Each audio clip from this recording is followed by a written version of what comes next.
Hello friends, कैसे हो आप सभी। मैं सिद्धांत पवार वेलकम करता हूं आपका मेरे यूट्यूब चैनल पे कॉम्प्रिहेंडिंग इंग्लिश विद सिद्धांत पवार जिसका नाम है। और आज की क्लास अपन स्टार्ट करेंगे प्रोनाउन का चैप्टर 2।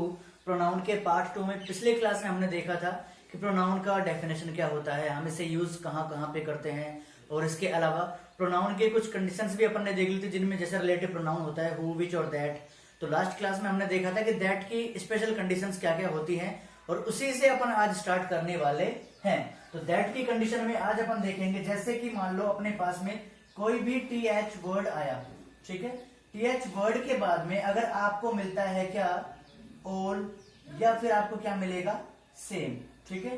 तो फिलहाल मैं आपको सेम का ही एग्जांपल दूंगा कि टीएच के बाद में अगर सेम आता है तो इसके बाद में हमें दैट कब यूज करना है और हमें एज कब यूज करना है। देखो ध्यान से देखना इस कंडीशन को, जब मैंने बोला है टीएच के बाद में अगर आपको सेम मिलता है तो सेम के बाद में आपको एज तो कब यूज करना है और दैट कब यूज करना देखना। तो दैट के बाद में अपने पास में कोई भी एक क्लोज फॉलो करेगी, और क्लोज का मतलब हो जाता है सब्जेक्ट, वर्ब और ऑब्जेक्ट। क्लोज अपने आप में क्या होता है, जब मैं बताता हूं आपको क्लोज के बारे में, तो क्लोज का मतलब होता है जब हमारे पास में सब्जेक्ट हो, उसके लिए एक फ्रीडम रूप से, स्वतंत्र रूप से उसकी कोई वर्ब यूज की गई हो, और इसके बाद में आने वाला पार्ट अपना ऑब्जेक्ट हो, तब वहां पे एक क्लोज का निर्माण होता है, और वी कैन से तब एक क्लोज पूरा होता है, ठीक है। इसके बाद मैंने बताया टीएच के बाद में, यानी कि टीएच वर्ड जिसको अपन दैट बोलते हैं, दैट के बाद अगर सेम आता है तो हमें एज का यूज कब करना है, जब इसके बाद में अपना कोई पजेसिव प्रोनाउन होता है तब यूज करेंगे इसको हम।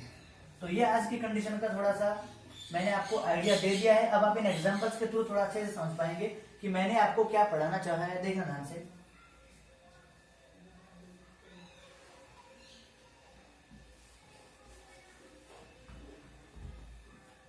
This is the same shirts that which you bought। देखो ध्यान से क्या कह रहा है, this is the same shirts that या विच यू बोट। इसमें आपने देखा कि मैंने यूज करने के लिए आपको बोला है दैट और विच में से किसी एक को। तो आप दैट और विच को कब यूज करेंगे, जब इसके बाद में आने वाला पार्ट आपको अपने आप में एक क्लोज मिलेगा, यहाँ पे सब्जेक्ट, उसके बाद में उसकी जो वर्ब यूज की गई है ये अपने आप में एक क्लोज का निर्माण करता है। तो मुझे विच का यूज नहीं करना है, मुझे यूज करना है दैट का। और इधर आप चलेंगे तो आपको दिस इज यानी कि टीएच वर्ड मिल गया होगा, सेम भी आपको मिल रहा है, और हमें अपने इस कंडीशन के अकॉर्डिंग जो भी पूरा करना था वो सारी कंडीशंस अपने को सेटिस्फैक्टरी रूप से मिल रही हैं, ठीक है। नेक्स्ट एग्जांपल की बात करते हैं, देखना ध्यान से। This is not the same shirts, this is not the same shirts as mine.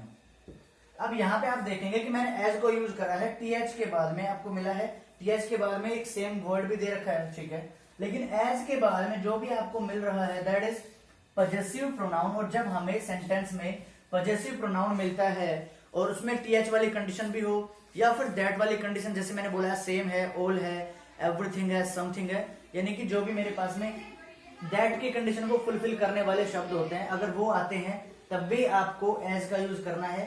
किस वजह से, क्योंकि आपको लास्ट में क्या मिला है, एज के बाद में पजेसिव प्रोनाउन मिला है, ठीक है सर। चलिए आगे बात करते हैं। थोड़ी नेक्स्ट कंडीशन को अपन देखेंगे। नेक्स्ट कंडीशन है मेरी one another and each other. देखो ध्यान से, तो जब मैं वन अनदर और ईच अदर की बात करता हूं तो आपको अच्छे से पता है, जब कभी भी हमारे पास में दो सब्जेक्ट्स होंगे या दो पर्सन्स की बात की जाएगी, तो जब मैंने बोला है आपको कि मैंने बात की है ईच अदर के बाद साथ में, और मैं बात कर रहा हूं वन अनदर के साथ में, तो जब मेरे पास में दो सब्जेक्ट्स होंगे, यानी कि जब मेरे पास में सब्जेक्ट्स की संख्या यानी कि नॉमिनेटिव केसेस की संख्या 2 होगी, या मेरे पास में नॉमिनेटिव केसेस की संख्या मोर देन 2 होगी, तब मुझे वहां पे किसका यूज करना है, वन अनदर का।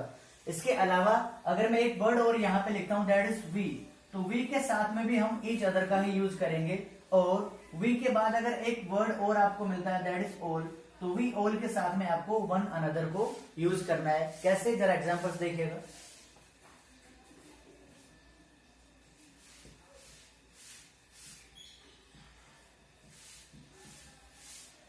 ये एग्जांपल है मेरा, we are made for each other. यहाँ पे जो वी है इसमें बेसिकली एक कपल की बात की जा रही है। कपल मतलब होता है जो एक विवाहिता जोड़ा होता है जिसमें एक पति और एक पत्नी होते हैं, उनकी अगर अपन बात करेंगे तो वो आप अपने आप में कह रहे हैं, वो आपसे कह रहे हैं we are made for each other, हम दोनों एक दूसरे के लिए बने हुए हैं। इसके अलावा देखना ध्यान से, सेकंड एग्जांपल आपको मिलेगा, two boys help each other, दो लड़कों ने एक दूसरे की हेल्प की। तो यहाँ पे भी सब्जेक्ट्स की संख्या जो हमारे पास में नॉमिनेटिव केसेस थे उनकी संख्या यहाँ पे 2 है, जैसा कि आपको यहाँ पे 2 लिखा हुआ शब्द बता रहा होगा। ठीक है, और नेक्स्ट एग्जांपल आप देखेंगे, देखना, अब मैं वी की कंडीशन की बात करूंगा, we all love each other या वन अनदर। ये वाला एग्जांपल आप देखेंगे तो आपको एक अंदाजा लगेगा यहाँ पे, we all love each other या वन अनदर में से, इधर देखना ध्यान से, मैंने लिखा है वन अनदर के साथ में अगर मोर देन टू सब्जेक्ट्स हैं या फिर वी ऑल की बात की जा रही होगी, तो यहाँ पे वी ऑल की बात की जा रही है, as you all know, you can see here I have used we all, and whenever I use we all we have to use and I have to use each other instead. ठीक है, one another use करना है अपने को each other की जगह पे। ठीक है, चलिए आगे बात करते हैं थोड़ा सा।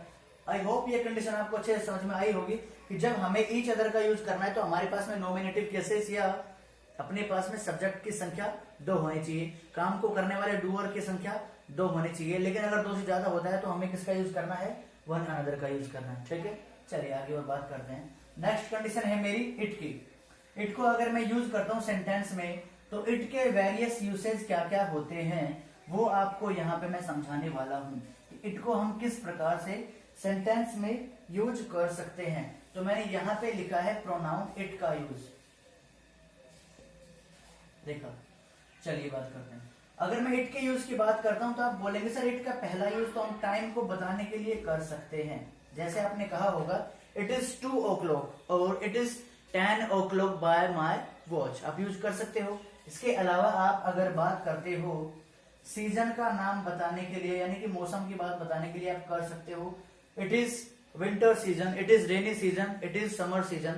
You can use it pronoun as an introductory subject. Introductory subject के रूप में अपन प्रोनाउन इट का यूज कर सकते हैं। ठीक है सर, नेक्स्ट कंडीशन में बात करेंगे। इट का यूज मैं तीसरी कंडीशन में करता हूं नॉन लिविंग थिंग्स के साथ में, यानी कि निर्जीव वस्तुओं के साथ में। इसके अलावा अगर मुझे इट का यूज करना होता है तो मैं इट का यूज किसके साथ कर सकता हूँ, एनिमल्स के साथ भी कर सकता हूँ मैं। भाई एनिमल्स के नेम के साथ में आप इट का यूज कर सकते हो। इसके अलावा आप किसके साथ यूज कर सकते हो, इंसेक्ट्स के साथ में भी इट का यूज कर सकते हो। ठीक है, अब इधर की बात हो गई अपनी नॉर्मल। अब हमें जो एडवांस लेवल के यूसेज देखने हैं, इट के एडवांस लेवल के यूसेज कुछ इस प्रकार से हैं। देखो ध्यान से, मैंने यहाँ पे 2 एग्जांपल्स लिखे हैं, आप इसे समझना और कोशिश करना और मुझे बताने की कि सही है या गलत है। अगर मैंने यहाँ पे लिखा है this is easy, question number 2 लिखा है मैंने दिस इज अनसर्टेन, तो आप इन दोनों क्वेश्चंस को फाइंड आउट करेंगे, आपको पता चलेगा कि दोनों सेंटेंस मेरे एरर वाले हैं, इन दोनों में ही मैंने गलती करी हुई है। गलती क्या है, जब कभी भी आप किसी चीज की इजी होने की बात करते हो या किसी चीज के अनसर्टेन होने की बात करते हो तो वहां पे आपको दिस का यूज करना गलत हो जाता है। वहां पे आपको यूज करना होता है इट का, वहां पे आपको यूज करना होता है किसका, इट का। तो मेरा राइट आंसर बन जाएगा इट इज इजी, सेकंड मेरा बनेगा इट इज अनसर्टेन। बात समझ में आ रही है? ठीक है, चलिए इसे लिखिए, मैं थोड़ा साइड हो जाता हूं तब तक। अब इट की थोड़ी और अच्छे लेवल की कंडीशंस में आप पाएंगे कि इट के वेरियस यूसेज और क्या क्या होते हैं।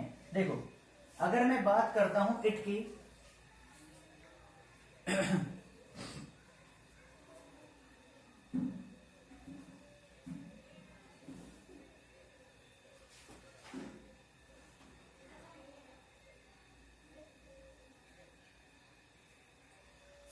हाँ, अब इट की 2 कंडीशंस और आपको मिलेगी एडवांस लेवल की, जो कि हमारे एसएससी, बैंक, सीडीएस वगैरह के एग्जाम में बहुत बार पूछी जाती है कि जब कभी भी मेरी पहली कंडीशन आपको क्या कहेगी, अगर भाई मान लो इट को मैंने दे रखा है सेंटेंस के स्टार्टिंग में और उसके बाद में आपको कोई हेल्पिंग वर्ब मिलती है और हेल्पिंग वर्ब के बाद में आपको जो भी केस मिलेगा वो हमेशा सब्जेक्टिव केस मिलेगा, ना कि ऑब्जेक्टिव केस मिलेगा।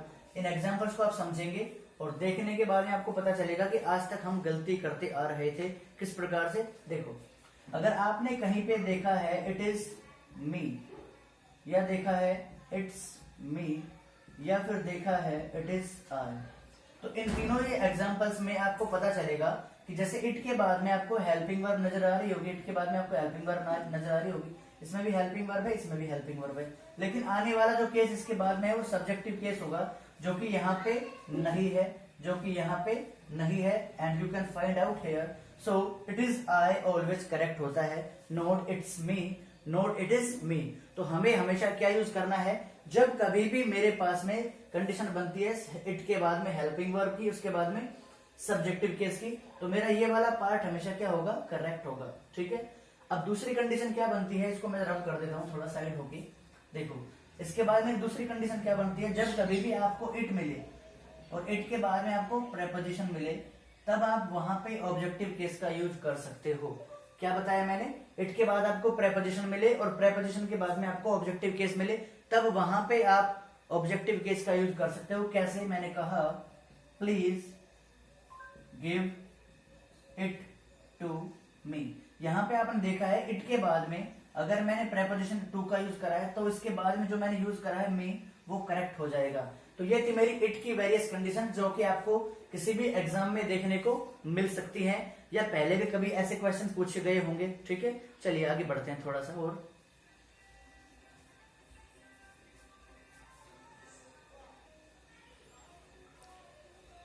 तो नेक्स्ट कंडीशन है मेरी प्रोनाउन में gerund plus object.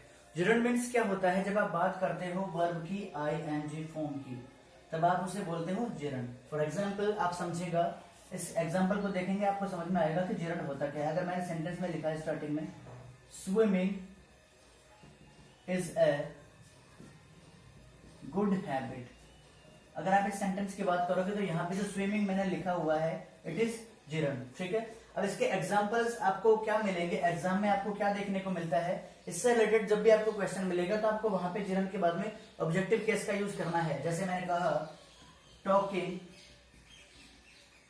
He was not a nice experience.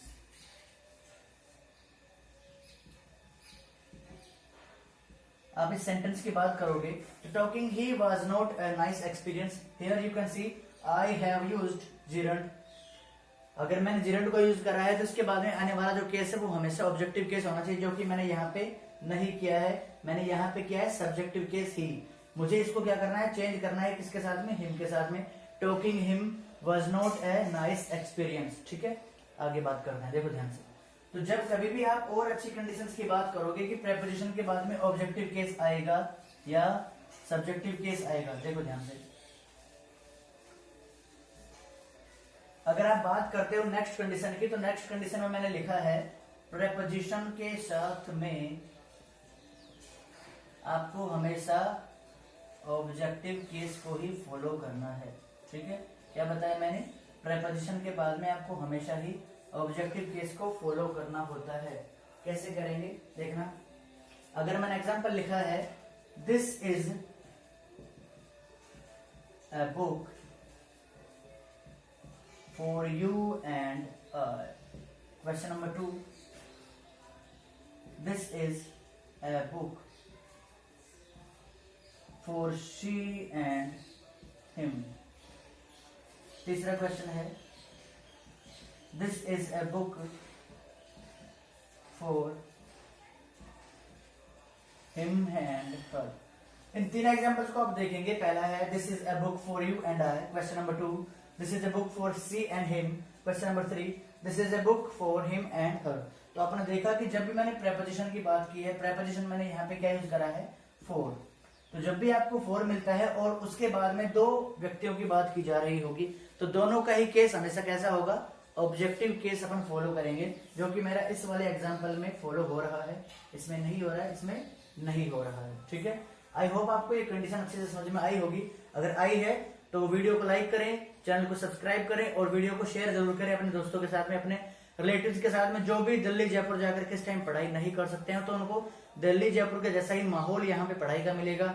यहीं पे उनकी जो एग्जाम की प्रिपरेशन है, एयरफोर्स की हो, एनडीए की हो, सीडीएस वगैरह की हो, एसएससी बैंक, या फिर इसके अलावा आप कोई भी एग्जाम की जो प्रिपरेशन कर रहे हो, maybe it is state exam, maybe it is UPSC exam, maybe it is RPSC exam as well, तो you can study here, keep inside your home and stay safe. ठीक है, चलिए और आगे बात करते हैं।